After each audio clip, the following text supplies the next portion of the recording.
হযরত খাদিজা রাদিয়াল্লাহু আনহার পিতা যখন ইন্তেকাল করলেন তখন খাদিজা রাদিয়াল্লাহু আনহা তার পিতার সম্পূর্ণ ব্যবসার মালিক হলেন। হযরত খাদিজা রাদিয়াল্লাহু আনহার পিতা বিভিন্ন দেশে ব্যবসা করতেন, কিন্তু হযরত খাদিজা রাদিয়াল্লাহু আনহা ছিলেন একজন নারী, এই জন্য তিনি বিভিন্ন কাজের জন্য ব্যবসা করতে পারছিলেন না। তার বিভিন্ন রকমের সমস্যা হচ্ছিল। এই কারণে হযরত খাদিজা রাদিয়াল্লাহু আনহা মুহাম্মদ সাল্লাল্লাহু আলাইহি সাল্লামের কাছে একজন লোক পাঠালেন। তখন সেই লোক মুহাম্মদ সাল্লাল্লাহু আলাইহি সাল্লামের কাছে এসে বললেন, আপনি যদি হযরত খাদিজা রাদিয়াল্লাহু আনহার ব্যবসার কাজ করেন তাহলে আপনাকে বেশি অর্থ দেওয়া হবে। এই কথা শুনে হযরত মুহাম্মদ সাল্লাল্লাহু আলাইহি সাল্লাম বললেন, আমি আমার চাচা আবু তালেবের সঙ্গে কথা বলে আপনাকে জানাবো। এরপর তিনি চাচা আবু তালেবের কাছে গিয়ে সম্পূর্ণ ঘটনা বললেন। সম্পূর্ণ ঘটনা শুনে চাচা আবু তালেব নবীজিকে অনুমতি দিলেন। এরপর হযরত মুহাম্মদ সাল্লাল্লাহু আলাইহি সাল্লাম হযরত খাদিজা রাদিয়াল্লাহু আনহার ব্যবসার দায়িত্ব নিলেন। হযরত খাদিজা রাদিয়াল্লাহু আনহা নবীজিকে সম্পূর্ণ বিষয় ভালোভাবে বুঝিয়ে দিলেন। কিছুদিন পর নবীজি কিছু লোকজনের সঙ্গে শ্যাম দেশে যাওয়ার জন্য রওনা করলেন এবং নবীজির সঙ্গে খাদিজা রাদিয়াল্লাহু আনহার দুইজন উপযুক্ত লোকও গেলেন। কিছু দূর যাওয়ার পর তারা সকলে বিশ্রাম নেওয়ার জন্য একটি গাছের নিচে বসলেন। যেই গাছের নিচে সকলে বসেছিল সেই গাছটির মধ্যে কোনো পাতা বা কোনো ফল ছিল না। নবীজি যখন গাছটির কাছে গেলেন তখন গাছটি সম্পূর্ণ ফলে পরিপূর্ণ হয়ে গেল। এই দৃশ্য দেখে একজন খ্রিস্টান অবাক হয়ে গেলেন এবং নবীজি সাল্লাল্লাহু আলাইহি সাল্লামের কাছে এসে তার পরিচয় জিজ্ঞেস করলেন। তখন নবীজি সাল্লাল্লাহু আলাইহি সাল্লামের নাম বলা হলো। তখন সেই খ্রিস্টান লোকটি বলল, আমি আল্লাহর কসম খেয়ে বলছি এই ব্যক্তিটি হবে আল্লাহর শেষ নবী। তখন একজন খ্রিস্টান লোক বলল, আপনি কিভাবে বুঝতে পারলেন?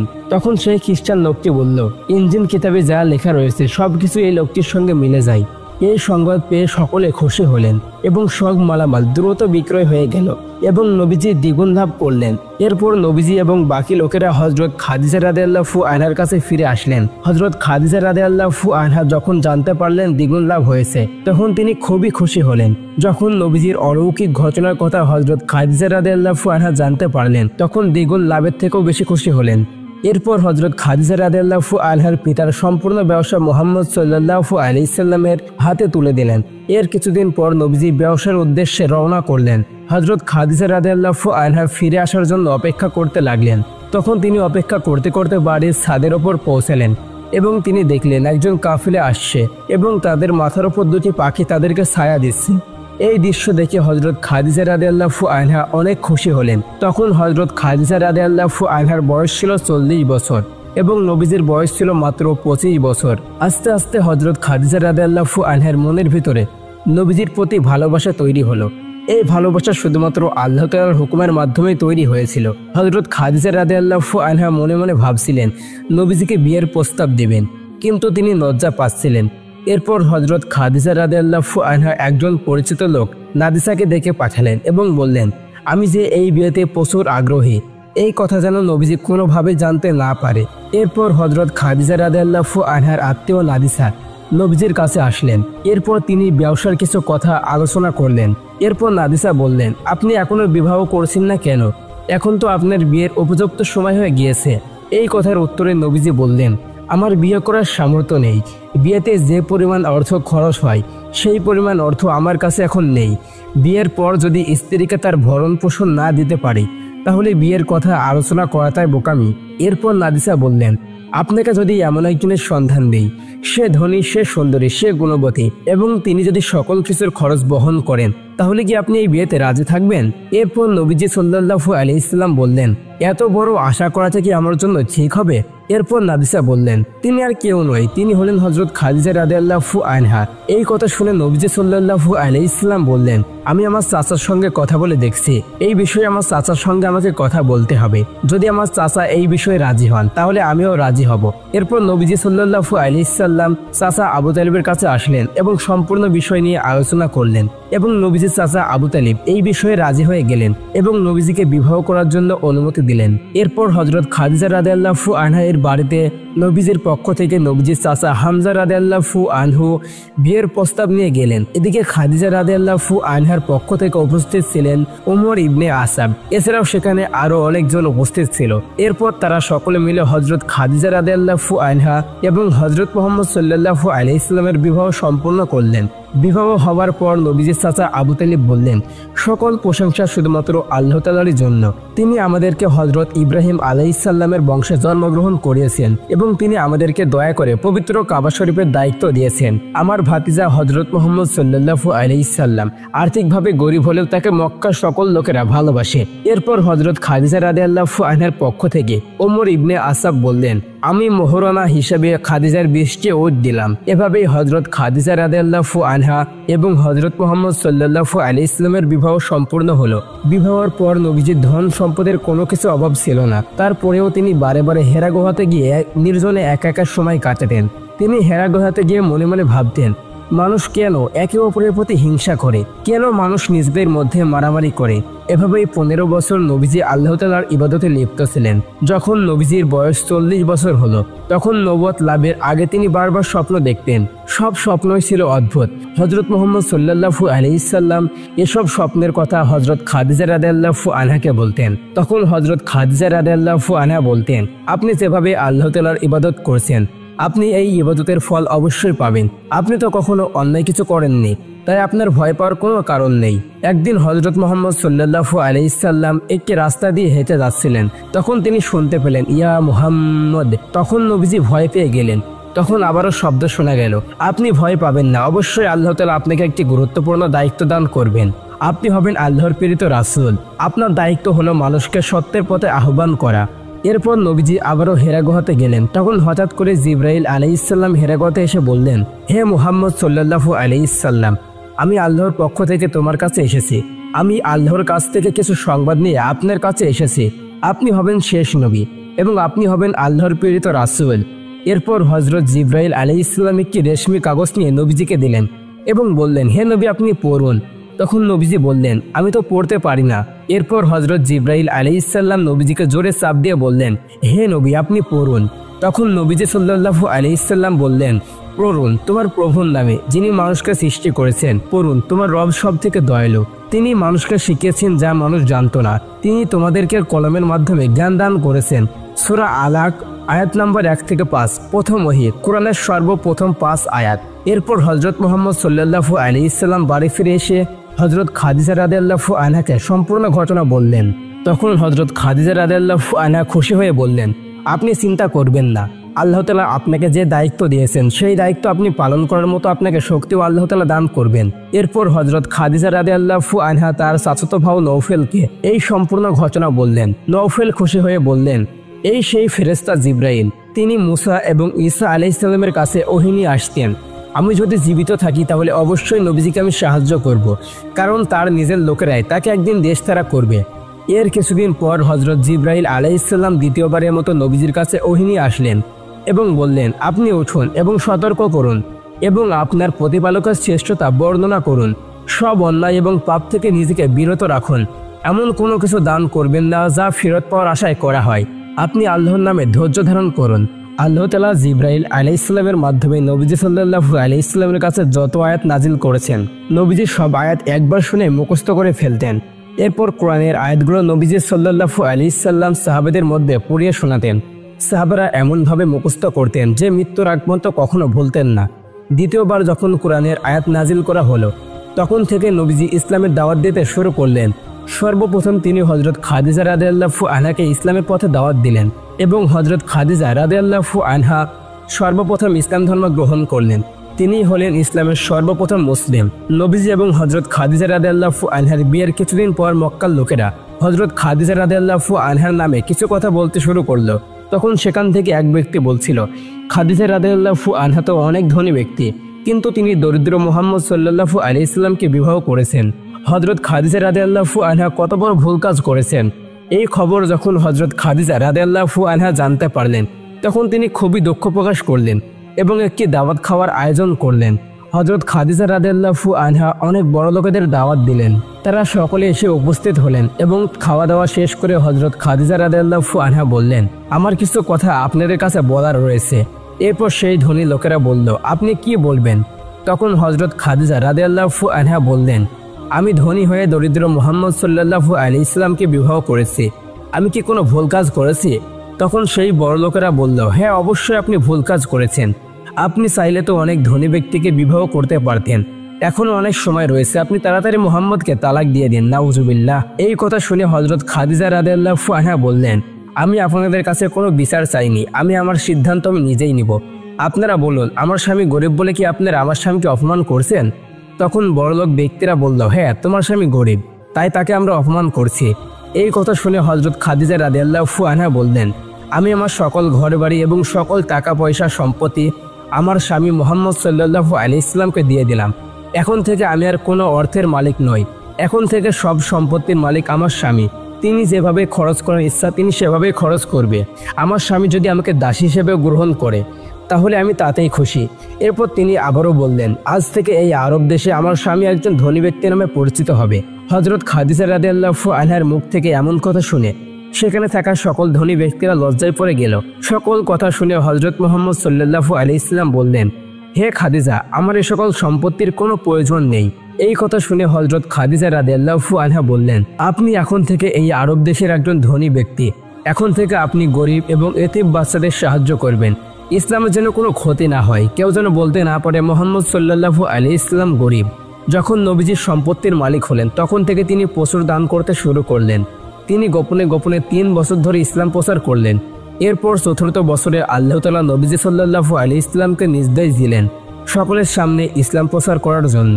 এরপর নবীজি প্রকাশ্যে সকলের সামনে বলতে লাগলো, তোমরা মিথ্যা ধর্ম বাদ দাও, তোমরা আল্লাহর পথে ফিরে এসো, এতে তোমাদের ইহকাল ও পরকাল ভালো হবে। আমি আল্লাহর পক্ষ থেকে তোমাদেরকে ইসলামের পথে ডাকছি, আমি আল্লাহর প্রেরিত রাসূল।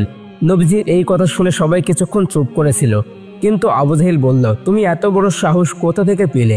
আমাদেরকে এইসব কথা বলার জন্য তুমি ডেকে এনেছো? এই কথা বলে আবু জাহেল এবং তার লোকেরা সেখান থেকে চলে গেল। এরপর আবু জাহেল এবং তার স্ত্রী গ্রামে গ্রামে নবীজির নামে মিথ্যা কথা বলতে লাগলো। নবীজির নামে বিভিন্ন ধরনের মিথ্যা কথা বলতে শুরু করলো। একদিন আবু জাহেল এবং আবুল হাব সম্পূর্ণ গ্রামের লোকেদের বলছে, হে গ্রামবাসীরা, মুহাম্মদ সাল্লাল্লাহু আলাইহি ওয়াসাল্লাম তোমাদেরকে বলছে তোমাদের বাপদাদার ধর্ম ত্যাগ করতে। মুহাম্মদ সাল্লাল্লাহু আলাইহি ওয়াসাল্লাম পাগল হয়ে গিয়েছে, কেউ তার কথা শুনবে না। আবু জাহেল এবং আবুল হাবের কথা শুনে গ্রামবাসীরা নবীজির চাচা আবু তালিবের কাছে অভিযোগ করলো এবং বললেন, আপনার ভাতিজাকে আপনি থামান, আমাদের কাছে কি সব বলে বেড়াচ্ছে, দরকার হলে আপনি আমাদের হাতে মুহাম্মদ সাল্লাল্লাহু আলাইহি ওয়াসাল্লামকে তুলে দেন। তখন নবীজির চাচা আবু তালিব বললেন, আমি কখনোই আমার ভাতিজাকে তোমাদের হাতে তুলে দিতে পারবো না, যদিও আমি আমার ভাতিজার ধর্ম গ্রহণ করিনি। এর পরের দিন কুরাইশ নেতারা নবীজির কাছে এসে বলতে শুরু করলো, আপনি যা চান আমরা সবকিছুই আপনাকে দিব। আপনি কি চান? সোনাদানা, টাকা পয়সা, সুন্দরী নারী, সবকিছুই আমরা আপনাকে দিব। আপনি শুধুমাত্র আপনার নতুন ধর্ম প্রচার করা বন্ধ করুন। কুরাইশদের এ সকল কথা শুনে নবীজি সাল্লাল্লাহু আলাইহি ওয়াসাল্লাম বললেন, তোমরা যদি আমাকে টাকা পয়সা, সোনাদানা, সুন্দরী নারী এবং আকাশের চাঁদও এনে দাও, তারপরেও আমি আল্লাহর ইসলাম ধর্ম প্রচার করা বন্ধ করব না। এভাবেই নবীজি ইসলাম প্রচার করতে গিয়ে বিভিন্ন সমস্যার সম্মুখীন হন।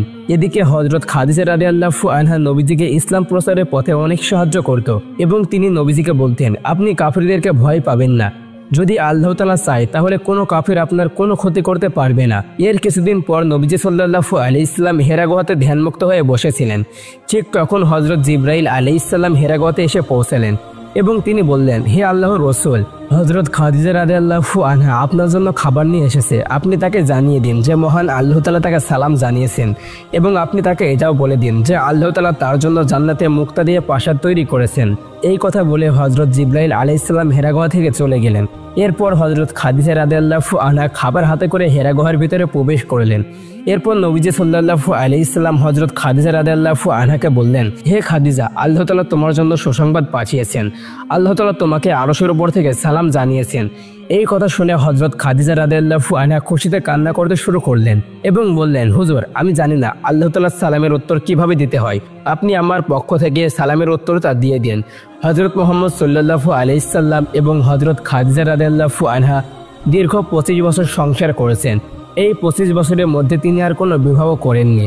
হযরত খাদিজা রাদিয়াল্লাহু আনহার ইন্তেকালের পর তিনি কয়েকটি বিবাহ করেছিলেন। হযরত খাদিজা রাদিয়াল্লাহু আনহাকে বিবাহ করার পর দীর্ঘ 5 বছর কোনো সন্তান হয়নি। এরপর 4 কন্যা এবং 2 পুত্র সন্তান জন্মগ্রহণ করে।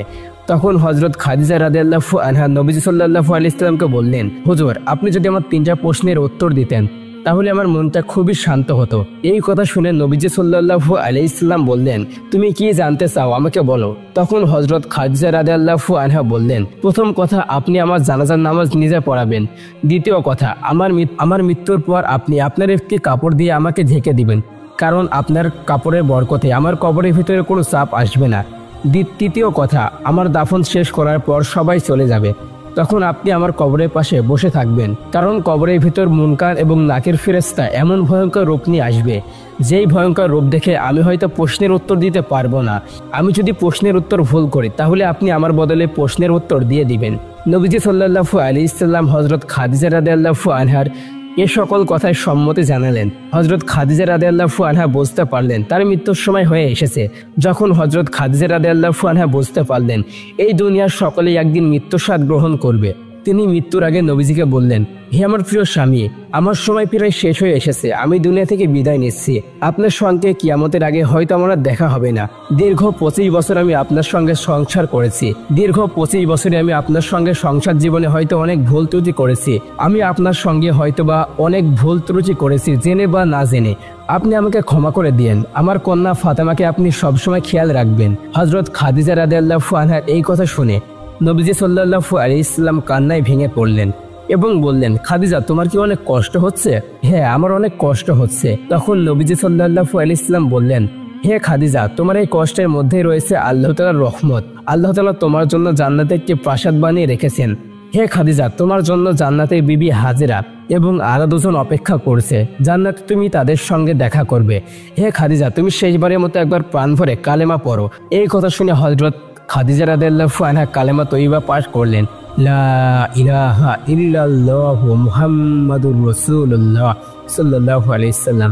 কালেমা তয়্যিবা পাঠ করার পর হযরত খাদিজা রাদিয়াল্লাহু আনহা ইন্তেকাল করলেন। ইন্না লিল্লাহি ওয়া ইন্না ইলাইহি রাজিউন। যখন হযরত খাদিজা রাদিয়াল্লাহু আনহা এর মৃত্যুর সংবাদ সবাই জানতে পারলেন, তখন দলে দলে হাজার হাজার নারী হযরত খাদিজা রাদিয়াল্লাহু আনহাকে শেষবারের মতো দেখতে এলেন। সম্পূর্ণ মদিনা কান্নায় ভেঙে পড়েছে। হযরত খাদিজা রাদিয়াল্লাহু আনহা এর কথা মতো নবীজি সাল্লাল্লাহু আলাইহি সাল্লাম কবরের পাশে বসেছিলেন। নবীজি সাল্লাল্লাহু আলাইহি সাল্লাম অনেকক্ষণ ধরে হযরত খাদিজা রাদিয়াল্লাহু আনহার কবরের পাশে বসেছিলেন। তখন নবীজি সাল্লাল্লাহু আলাইহি সাল্লাম গরমের কারণে ঘেমে গেলেন। রাত অনেক হয়ে গিয়েছে, কিন্তু মুনকার এবং নাকির ফেরেশতার কোনো আওয়াজ শোনা যাচ্ছিল না। তখন আল্লাহ তাআলা গায়েবী আওয়াজের মাধ্যমে বললেন, হে নবী, আপনি কেন এত রাত পর্যন্ত এখানে বসে রয়েছেন? তখন নবীজি সাল্লাল্লাহু আলাইহি সাল্লাম বললেন, হে আল্লাহ, আজ আমার প্রিয় খাদিজা মৃত্যুবরণ করেছে। খাদিজা যদি আপনার ফেরেশতার প্রশ্নের জবাবে ভুল করে, তখন আমি যেন কবরের প্রশ্নের উত্তর দিতে পারি, এই জন্য আমি কবরের পাশে বসে রয়েছি, কিন্তু আমি এখনো কোনো আওয়াজ শুনতে পাইনি। নবীজি সাল্লাল্লাহু আলাইহি সাল্লামের কথা শুনে আল্লাহ পাক বললেন, হে নবী, আমি আরশের ওপর থেকে খাদিজার প্রশ্নের উত্তর দিয়ে দিয়েছি, আপনাকে আর উত্তর দিতে হবে না। সে দুনিয়াতে কবরের জন্য কান্না করে এসেছে। সেই ব্যক্তি দুনিয়াতে কবরের জন্য কান্না করে আসে, তার জন্য কবরের প্রশ্ন আমি সহজ করে দিই। কবর এসে তাকে আর কান্না করতে হয় না। আল্লাহ তাআলা যেমন নবীজি সাল্লাল্লাহু আলাইহি সাল্লামকে মানব জাতির জন্য প্রেরণ করেছেন, তেমন করে হযরত খাদিজা রাদিয়াল্লাহু আনহাকে নবীজির উপযুক্ত জীবনসঙ্গী হিসাবে দিয়েছিলেন। হযরত খাদিজা রাদিয়াল্লাহু আনহার মৃত্যুর কিছুদিন আগের ঘটনা। একদিন হযরত খাদিজা রাদিয়াল্লাহু আনহা আল্লাহর জিকির করতে করতে মাটিতে পড়ে যান এবং তিনি জোরে জোরে কান্না করতে শুরু করলেন। তখন ছোট্ট ফাতেমা রাদিয়াল্লাহু আনহা ভয় পেয়ে গেলেন এবং নবীজি সাল্লাল্লাহু আলাইহি সাল্লামকে বলতে ছুটে এলেন। তখন ছোট্ট ফাতেমা রাদিয়াল্লাহু আনহা নবীজির জামা ধরে বলতে লাগলো, আব্বাজান, আপনি তাড়াতাড়ি চলুন, আম্মাজান মাটিতে পড়ে গিয়েছে এবং জোরে জোরে কান্না করছে। আম্মাজান অনেকক্ষণ ধরে কান্না করছে, আপনি চলুন, গিয়ে দেখুন আম্মাজান কেন কান্না করছে। এই কথা শুনে নবীজি সাল্লাল্লাহু আলাইহি সাল্লাম তখন হযরত খাদিজা রাদিয়াল্লাহু আনহা এর ঘরের ভিতরে প্রবেশ করলেন এবং বললেন, হে খাদিজা, তুমি কেন এত চিন্তিত? তোমার কি হয়েছে? তুমি কেন এত কান্না করছো? আমাকে সকল কথা ভালো করে বলো। নবীজি সাল্লাল্লাহু আলাইহি সাল্লামের এই কথা শুনে হযরত খাদিজা রাদিয়াল্লাহু আনহা বললেন, হুজুর, আপনি বলেছিলেন জিকির করার আগে কবরের কথা স্মরণ করতে, এই জন্য আমি কবরের কথা স্মরণ করছিলাম এবং আমি মনে মনে ভাবছিলাম দুনিয়াতে যদি কখনো অসুস্থ হই তাহলে আমার আত্মীয় স্বজনরা আসে, খোঁজ খবর নেই, কিন্তু কবরের ভিতর কেউ আপনাকে জিজ্ঞেস করবে না তুমি কেমন আছো, তোমার কি হয়েছে, কেউ জিজ্ঞেস করবে না। কবরের ভিতরে শুধুমাত্র আমার প্রভু আল্লাহ ছাড়া কেউ কোনো খবর নেবে না। আমি তো আমার আল্লাহ যথাযথভাবে ইবাদত করতে পারিনি, তিনি কি আমার কোনো খবর নেবেন? এই কথা শুনে নবীজি সাল্লাল্লাহু আলাইহি সাল্লাম বললেন, হে খাদিজা, তুমি এমনভাবে কান্না করো না। তোমার কান্না করা দেখে ছোট্ট ফাতেমা কান্না করেই চলেছে। আমাদের মেয়ে ছোট্ট ফাতেমার কান্না আমি সহ্য করতে পারছি না। তখন হযরত খাদিজা রাদিয়াল্লাহু আনহা বললেন, হুজুর, আপনি আমার জন্য দোয়া করুন, আমি যেন এমনভাবে কান্না করতে করতে কবরে যেতে পারি। এই কথার উত্তরে নবীজি সাল্লাল্লাহু আলাইহি সাল্লাম বললেন, হে খাদিজা, আমি তোমার জন্য বিশেষভাবে দোয়া করব যেন আল্লাহ তাআলা তোমার কবরে সকল আযাব ক্ষমা করে দেন। মৃত্যুর আগে হযরত খাদিজা রাদিয়াল্লাহু আনহা নবীজির সঙ্গে ছায়ার মতো থাকতেন। হযরত খাদিজা রাদিয়াল্লাহু আনহা এবং হযরত মুহাম্মদ সাল্লাল্লাহু আলাইহি সাল্লাম দীর্ঘ 25 বছর সংসার করেছেন। হযরত মুহাম্মদ সাল্লাল্লাহু আলাইহি সাল্লাম এই 25 বছর বয়সের মধ্যে আর কোনো বিবাহ করেননি। পরবর্তীতে তিনি কয়েকটি বিবাহ করেন, তবে সবগুলোই হযরত খাদিজা রাদিয়াল্লাহু আনহার মৃত্যুর পর। প্রিয় দর্শক, এই ছিল আমাদের আজকের ভিডিও। আমরা যেন কবরে যাওয়ার আগে কবরের জন্য প্রস্তুতি গ্রহণ করতে পারি। আল্লাহ তাআলা আমাদের সকলকে কবরে যাওয়ার জন্য প্রস্তুতি গ্রহণ করার তৌফিক দান করুন। সকলে কমেন্টে বলি আমিন। দর্শকদের জন্য সতর্কতা, আমাদের এই ভিডিওতে ব্যবহার করা সকল ফুটেজ এবং ভিডিও বাস্তবের সঙ্গে কোনো মিল নেই। এই ভিডিওর ফুটেজ এবং ব্যাকগ্রাউন্ড ব্যবহার করা হয়েছে শুধুমাত্র আপনাদেরকে বোঝানোর জন্য। তাই এ সকল ভিডিও ফুটেজ আপনারা সত্য ভাববেন না এবং আমাদের এই কাহিনীর ভিতরে অনেক ভুল ত্রুটি থাকতে পারে। আল্লাহ তাআলা যেন সেই ভুল ত্রুটিগুলো আপনাদের কাছ থেকে সরিয়ে নেন এবং সঠিকভাবে বোঝার তৌফিক দান করেন। আমাদের সম্পূর্ণ ভিডিও কোরআন এবং হাদিস থেকে হয়তো মিল নাও থাকতে পারে। এই ভিডিওর কিছু কিছু অংশ এবং কোরআন হাদিসের মিল রয়েছে। এছাড়া বাকি ঘটনা বিভিন্ন কিতাবের মধ্যে পাওয়া যায়। আমরা আবারও বলছি, আমাদের ভিডিওতে অনেক ভুল ত্রুটি হতে পারে। আল্লাহ তাআলা আমাদের সঠিক জ্ঞান দান করুন। ওমা তৌফিকি ইল্লা বিল্লাহ। আসসালামু আলাইকুম ওয়া রাহমাতুল্লাহি ওয়া বারাকাতুহু।